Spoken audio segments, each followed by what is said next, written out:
All right, today we're putting on our detective hats and diving into the world of cardiology. We're on a mission to investigate a fascinating and sometimes frightening phenomenon, the heart's electrical storms. So, have you ever had this happen?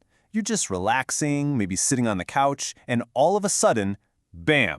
It feels like you just ran a marathon. Your heart is hammering away in your chest, totally out of the blue.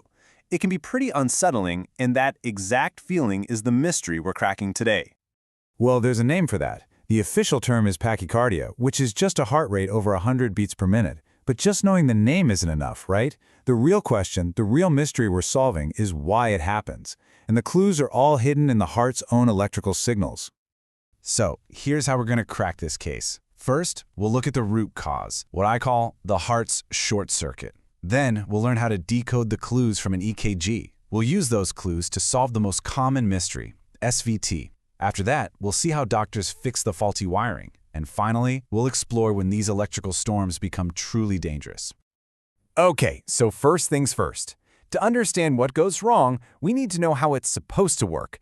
And the best way to think about your heart's electrical system is to picture the wiring in your house. It's designed for a clean, one-way signal to flow perfectly. But, sometimes things go wrong with wiring. And just like in a house, one of the biggest problems you can have is a short circuit. That's exactly what's happening in most of these tachycardias. An electrical signal, instead of just passing through, gets stuck in a loop and goes around and around, firing over and over again.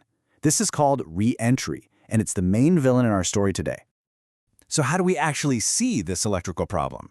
Well, every good detective needs their tools, and our number one tool is the electrocardiogram, the EKG.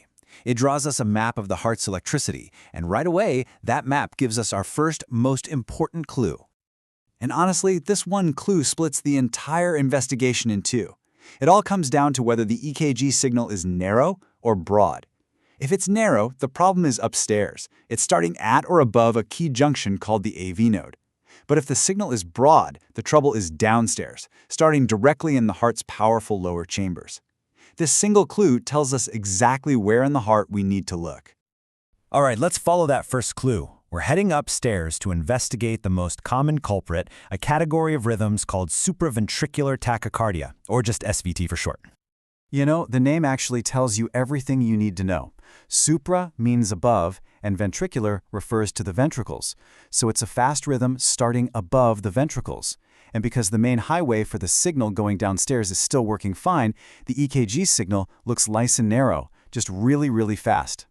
But before we can spot the problem, we need to know what a normal circuit looks like, right? This right here is our baseline. This is a normal sinus rhythm. See how the signal starts at the top and follows one clean path down? That's how it's supposed to be. Okay, now let's look at the evidence. This shows the two main ways that upstairs short circuit can happen. On the left, we've got AVNRT.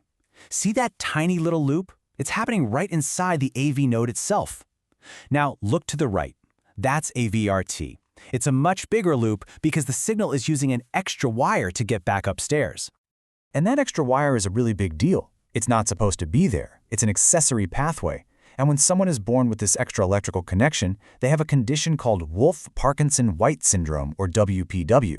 It basically pre-wires their heart for these kinds of short circuits. And you know what? This particular case has a classic smoking gun, a dead giveaway on the EKG. It's called a delta wave. See that little upward slur at the beginning of the signal? That's the electricity taking a shortcut through that extra wire. It's the telltale sign that we're dealing with WPW. Okay, case cracked. We've identified the upstairs problem, and we even found a smoking gun. Now for the most important part. How do we fix it? How do we stop this faulty wiring? Well, for a patient who is stable, doctors have a very clear playbook. First, you try simple physical things called vagal maneuvers, like having the person bear down as if they're blowing through a straw. If that doesn't work, you bring out the big gun, a drug called adenosine. This stuff is incredible. It's like hitting Control-Alt-Delete on the heart's AV node, momentarily stopping it to break the circuit. And if that still doesn't work, there are other IV drugs to try. But what if this keeps happening over and over? You can't just keep resetting the heart forever. For those cases, there's a permanent fix. It's a procedure called catheter ablation. A doctor can literally go into the heart with a tiny catheter and zap, cauterize and eliminate that faulty pathway for good. It's the most effective way to close the case permanently.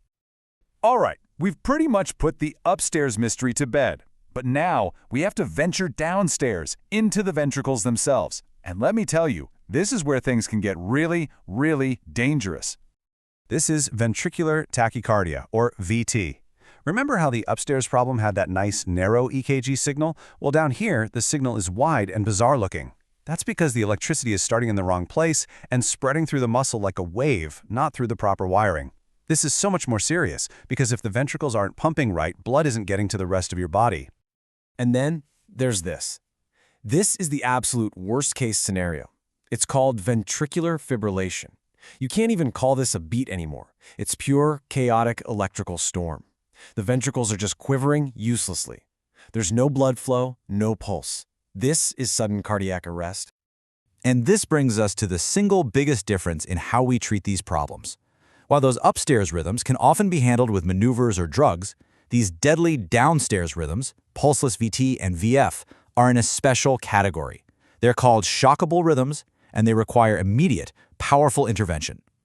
This algorithm right here, this is the emergency playbook for saving a life. When someone collapses, you start CPR immediately, right? But look what happens the second a defibrillator shows up. The first question is always, is the rhythm shockable? If it's VT or VF, you don't wait, you deliver an electrical shock to try and reboot the entire system out of that deadly chaos. So you see, from a brief flutter to a full-blown electrical storm, it all comes back to the heart's wiring. Those little squiggles on the EKG, those narrow and broad clues, they aren't just lines on a page. They are the key that tells us the vital difference between a brief scare and a true life-or-death emergency. It's amazing how a simple test can tell such a profound, life-saving story.